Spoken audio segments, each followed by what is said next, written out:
Welcome to the show. I'm your host, Sean Lang. Now, I've spent the last several years building and operating a digital agency that's now grown past 50 people, and that's shaped how I think about the decisions that start to matter once things get complex. Today, I'm joined by Kelly Schuknecht, Chief Elevation Officer at 2 Mile High Marketing, where they specialize in helping entrepreneurs and businesses build their thought leadership and elevate their brands. Kelly, it's great to have you on. I'm excited to be here, Sean. Can't wait for this conversation. Absolutely. Me too. So, why don't you start out by telling us a little bit more about 2 Mile High Marketing, what you do, etc.? What we do. So let me start with our name. So 2 Mile High Marketing. I like to tell people that you think of Denver as the Mile High City, right? About 2 miles west of Denver is the mountains, and that's where I live. And we're at 2 miles high in elevation, so that's where the name of my company came from. And if you go to our website and you see our logo, it's very mountain themed because that is where I live. Um, so I also, as a marketer, like to kind of play with words. And so I call myself the Chief Elevation Officer, which plays on the mountain It's theme, all right? coming together now. It's all Yeah. making sense. Yeah. And then also, we elevate thought leaders. So we help business owners develop their thought leadership platform by getting them speaking events, getting them podcast interviews, and doing their LinkedIn management for them, their LinkedIn content.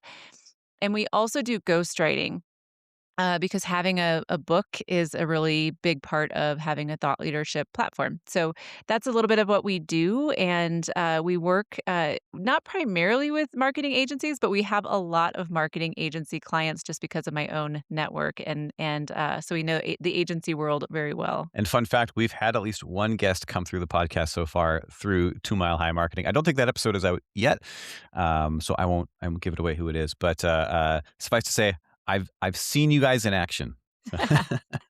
Yeah, and yeah, we have a lot of agency clients, and the particular one you had on, I'm sure it's going to be a great episode because he's a great guy, just fantastic person. I really enjoyed our conversation. Yeah, it was great. So okay, so 2 Mile High Marketing. How long have you been around for at this point? So we are just hitting 15 months. I started the agency in November 2024. Okay, and how has that been so far? It's been a wild ride, Sean. So the reason we came about was I was in marketing in a accounting firm, and it was a virtual CFO firm, and the firm was acquired, and it was a 5-year transition, and so or 5-year buyout of the acquisition. So I kind of right away I was like, I think I'm going to lose my job. I kept being told like, no, no, no, that's not going to happen, right? And but I just had that feeling, and 2 years into the acquisition, surprise, surprise, I lost my job. They didn't want the other marketing team there. They already had a marketing team, and so it wasn't super shocking. But I had kind of a runway where I had been thinking about what was next, and I'm so grateful for that because for 2 years I was thinking about 2 Mile High Marketing. I had the business name. I had a really horrible website that I had created myself. We are a marketing agency, but I am not a website design person. So yeah, we had a website that wasn't that great, but I was starting to take these baby steps into this world of starting my own thing. Uh, and then when I kind of was forced off the ledge, I decided that I was gonna do it. I was gonna actually take that leap. And so yeah, it's only been just over a year, but I feel like I've learned a years and years worth of lessons in that first year. My team is now there's 3 of us that are full-time and then like 5 to 7 that are part-time and contractors. And so we did a lot of hiring in 1 year and also a lot of firing in 1 year, because I brought people on, wasn't working, tried again, wasn't working, I learned a lot through all of that, but I mean, we really went from, like, 0 to 60, like, overnight. We had to, get the website up to speed. We had to get our branding. We did a rebrand in the summer, so I hired a branding person to come in and make us actually look official and look look good. And then we had to, create all of our materials, all of our assets, all of these things that were I was just like scrambling. So anyway, it's been a wild ride is the best way to say it. I mean, is there any other kind of agency ride? I don't I don't know that know. there is. There's always something that you're bracing for, something that's wild, whether it's everything is really good and almost too good or everything is falling apart. But either way, you're either coming up or you're going down, but there's always there's always no shortage of adrenaline. Now, when we were doing our sort of intro meeting a month or so ago, I remember you alluding to the fact that it was a very fast ramp up. It was. So I think some of it is for one, I had a good professional network. Like I just part of that was so I worked in publishing previously. And so for 10 years I worked in publishing, but it was a very I call it an introverted company. When I decided to leave that company, I realized I had zero network. We never went to events. We never were part of any kind of like I was just closed off in my at my computer working. I just didn't know anyone outside of the company.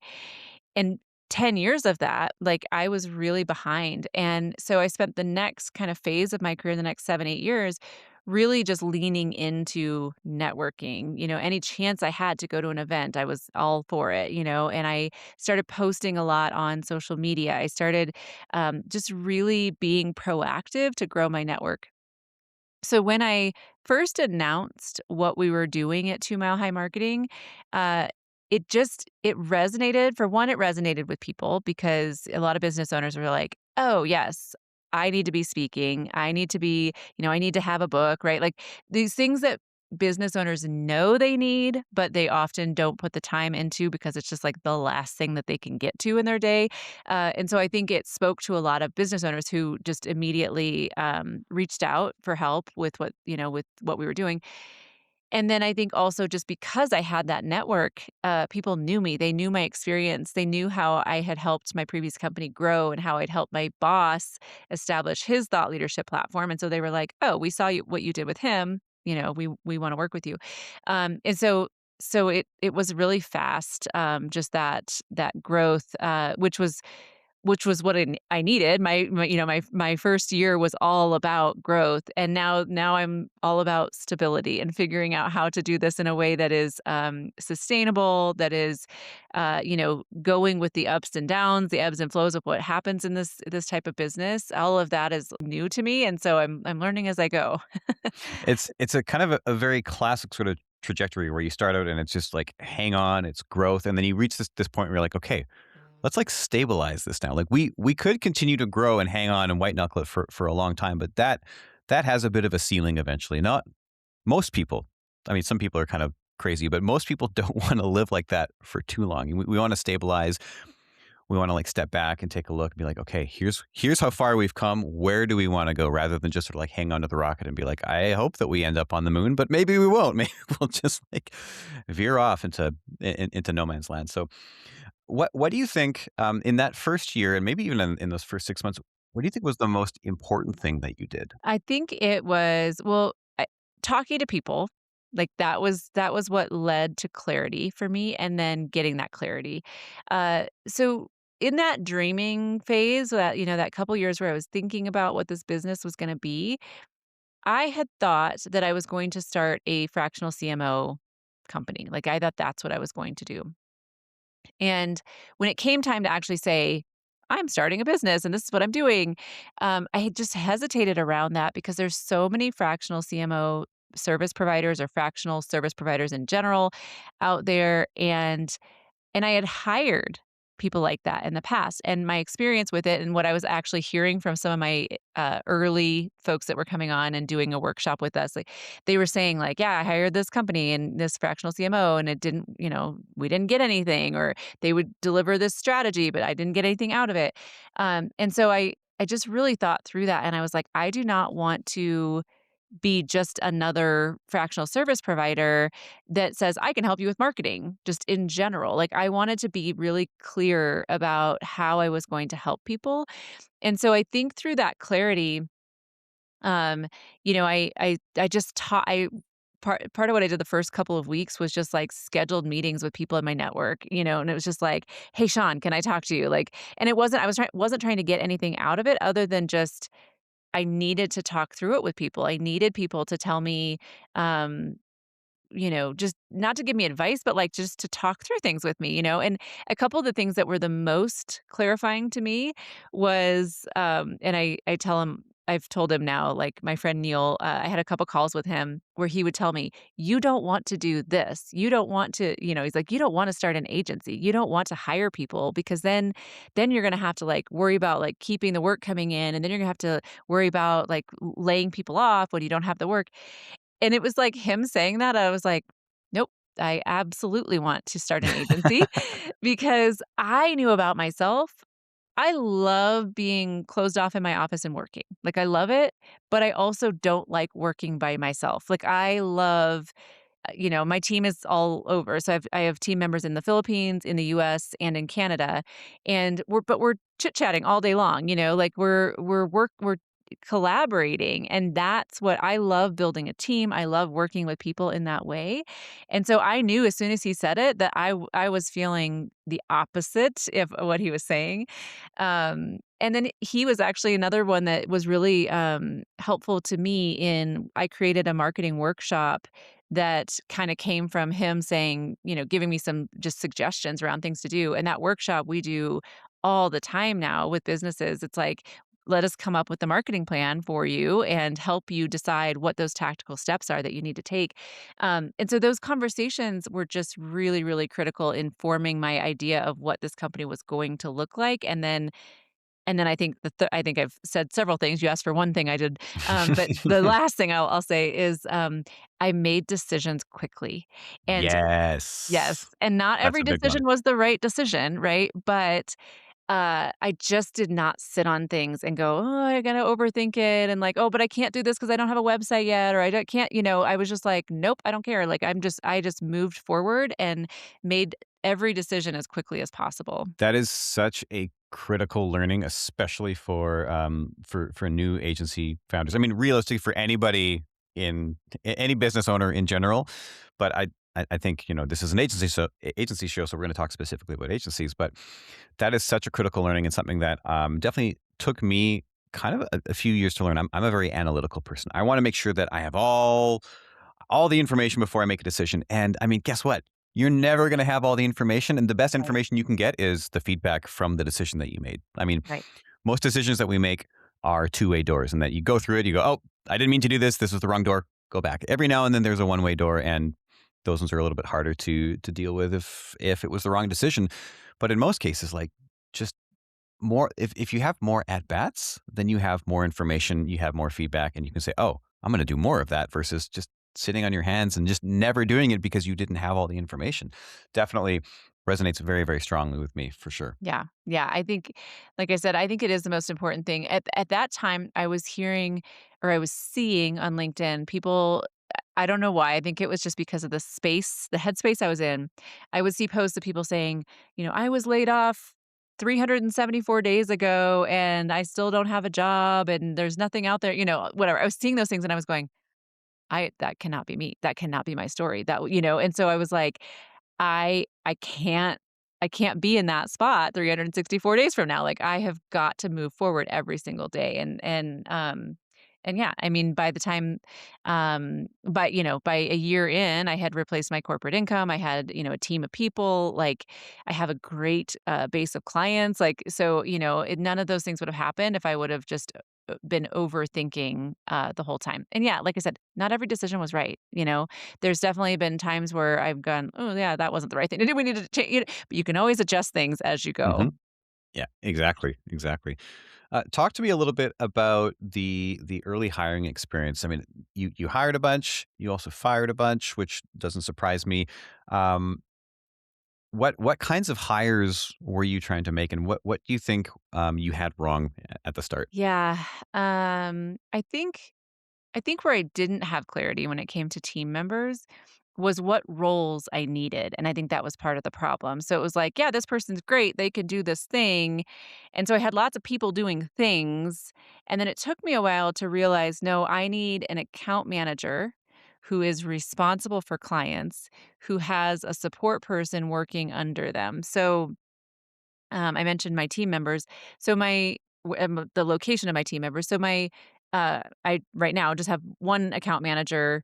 Um, I'll say I have two account managers actually, because there's three of us that work directly with the clients, and the the account managers are in the U.S. and Canada, and then we each have a support person in the Philippines who's doing some of the research for podcasts, doing speaking event research for us. They get to know our clients really well, but they're doing a lot of the not busy work, but like the stuff that takes the time. Mhm. That that they're not client facing, whatever. But it took me a while to get to that point where I saw the structure that was needed and how it would work, and then how many clients each of us could handle reasonably. I don't think we're to the reasonably part yet, but, we'll get there. Um, but, so I think that was kind of the learning lesson is, like, figuring out, what roles you needed and, how that structure would work. So then the people that were, like, assistants kind of helping me with certain things, but not really getting stuff done, it was like, "Well, okay, this isn't really working. Like, this isn't help yeah, I'm just paying somebody to do things, but it's not really working in the benefit of our clients or Yeah. really of us. It's just stuff's getting done, but, like, it's not the right stuff, and so I had to make adjustments as we kind of determine that. You said a keyword which I talk about a lot on the show, and that is clarity. Having that clarity. And again, that's kind of one of the tricky things about being early in the business is you might actually need to take some swings and misses in order to get that clarity. And that's part of just making the decisions and doing it. But everything should be in the service of clarity. Just get that clarity, find out like I mean, for any agency, if you're not really sure about who to hire and what that looks like, I mean, reverse engineer like what does the client actually care about? What does value look like to that client? And then find out which kind of people on the team you need in order to create that value. And it's generally going to be, there's going to be an account manager because you need to manage the relationship and you need to, track that. And there might be some executional help and some admin and, depending on what that looks like. And then you can start to like reverse engineer and be like, okay, so what are the leading and lagging indicators for each of these roles that is going to result in that value that the client wants? But of course, it's so hard. It's so hard to actually know what that looks like until you've actually done it. And often you're going to have some mistakes along the way, and that's part of just learning and getting there. Yeah. Yeah. Yeah, and I think, the hardest part when you're first starting is, like, I was doing everything at first, and I mean, that was hard enough, right? But then, like, I'd bring somebody on and I'm like, "Why is this taking them so long? Like, why is this so complicated for them?" Because you're just like, "This is easy. Like, I'm handling, like, 10 clients myself. I'm just asking you to," and so that kind of thing, you have to realize, like, not everyone works at the level that you do. Not everyone has the experience that you have. Not everyone, understands the things that you've learned, so anyway, so I had to kind of all of that was a learning lesson for me. I've always managed people, but it's just different when it's your own business and you're creating the service and then you're figuring out what you need from there.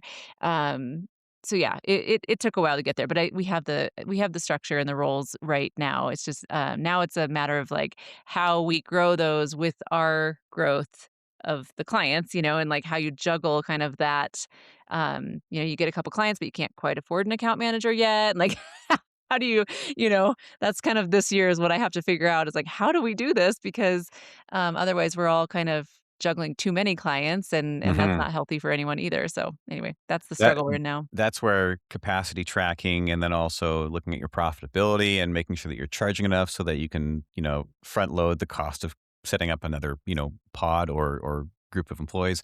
It's always this balancing act, always where if you wait until you need the people, it's already too late, right? Yeah. But if you hire too early, then that's a great way to make sure that you're not getting paid that month. So it's it's Right. always it's always this balancing act for sure.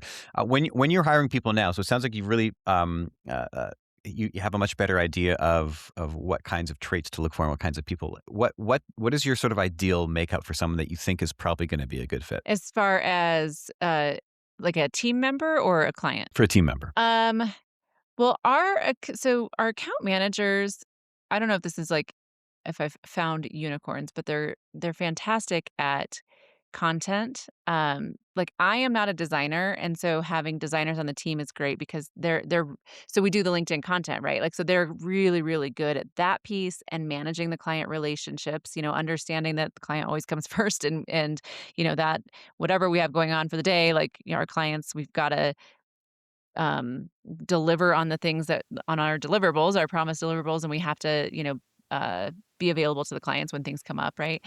Um, and those things just sound obvious to me, but like that wasn't um it isn't obvious. Like not everyone can do those things and just be naturally that way, right? Um the for the other role that we have, the kind of support person, it's more of like they actually, for both roles, it's really important that they really understand our client. So we have clients that are different industries.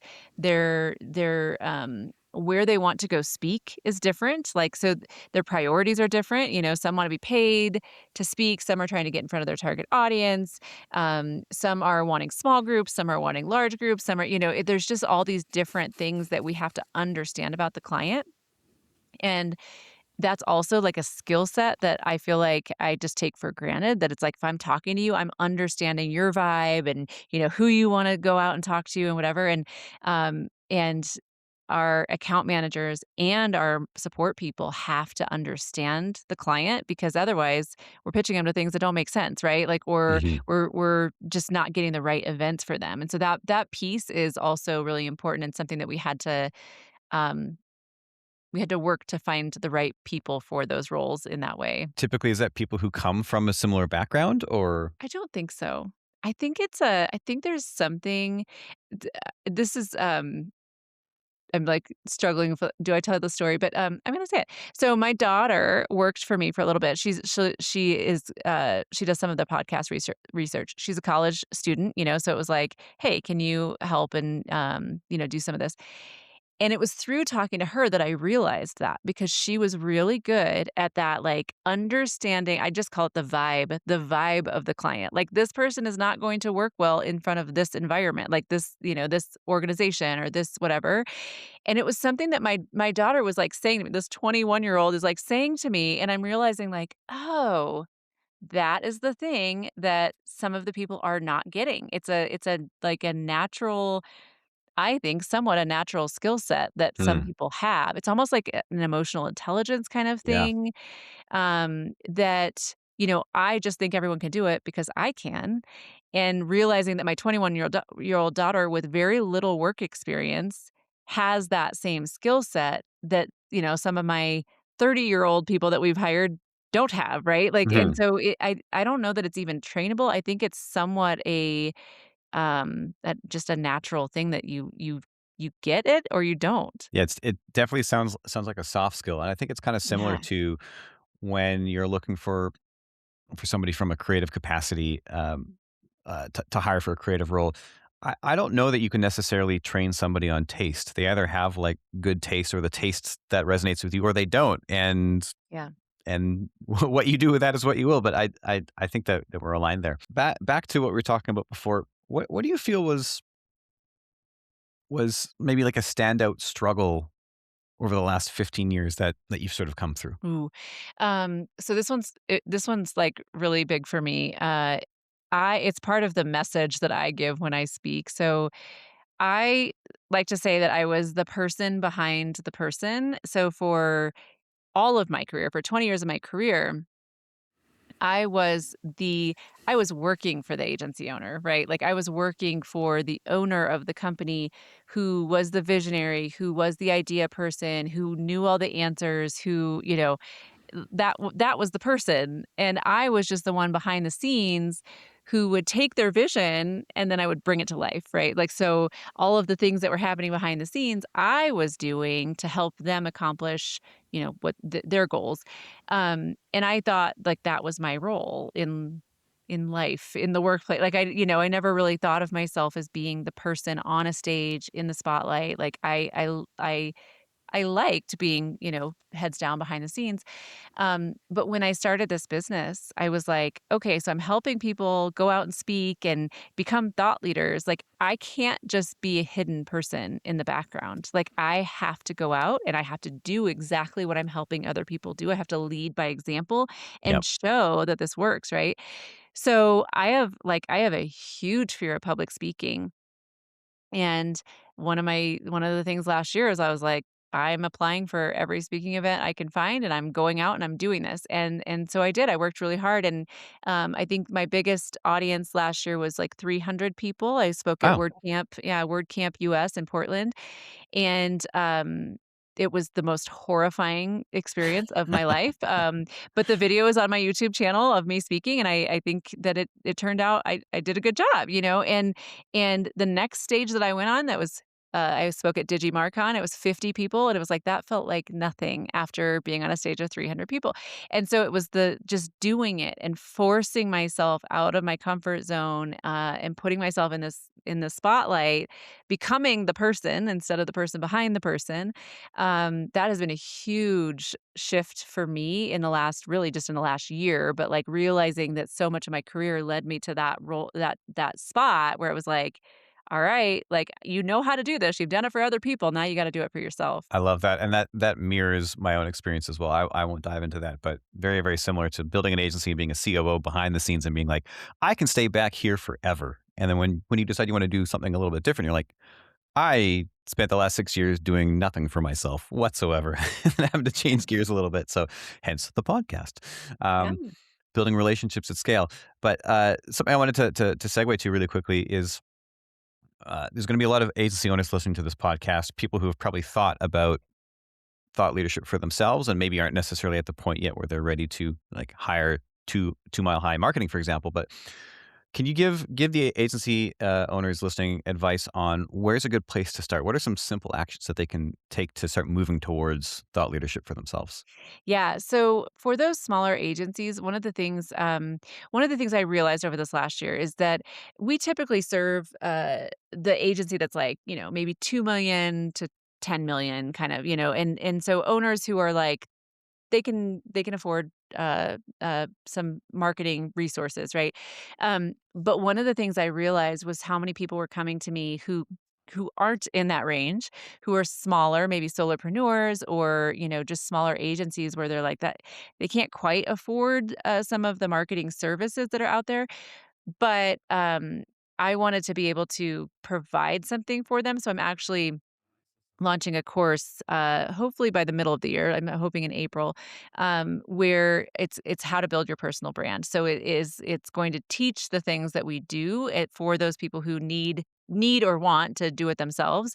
And so I'm going to teach all that. But what, I would say what those steps are, so if you're a small agency, and small agency, solopreneur, have, maybe just a couple people on your team, some of the things to that I recommend are posting to LinkedIn, 2 to 3 times a week, and I always say if 2 to 3 times a week is like, "What? I can't do that," like, just start with 1 day a week, whatever, but show up on LinkedIn because that's gonna help you connect, build your professional network, build your personal brand. Um, Podcasting, so getting some podcast interviews like this where you're practicing your messaging, so, like, you're telling your story, you're understanding what the questions are that people are asking, what people are interested in. What about you that you take for granted that other people ask questions around because they wanna know, right? So that's a great way to start building your thought leadership, and then, of course, going out and speaking. It can take a while to get speaking events to start building that up. So if that is something you're wanting to do, then start taking the steps to apply for the things that you see out there that you think would be a good fit. Yeah, great advice. I'm sure that that could be applied by pretty much everybody listening. Yeah. Well, Kelly, this has been a fantastic conversation. Where can people find out more about you and 2 Mile High Marketing? Yeah. So if you are wanting to build your thought leadership platform, if you go to the website, 2milehighmarketing.com, Right on the website at the top is a thought leader scorecard. So that scorecard, it's free and it's going to ask you a few questions. It takes about 3 minutes to go through it, and it'll give you a score in the end and give you some ideas. The whole thing is pretty thought provoking. So during it will give you ideas, but at the end it will give you kind of a list of like, here's some of the things to work on if you want to develop your thought leadership platform. So that's a great place to start. Great resource. That's again free. Just takes a few minutes. And then also I'm on LinkedIn and it's my name and Sean can link to it because it's not easy to spell. Did I pronounce it right, though? Schuknecht. I think Yes. so. Perfect. Excellent. Well, thank you so much for coming on. It's been great. Thanks, Sean.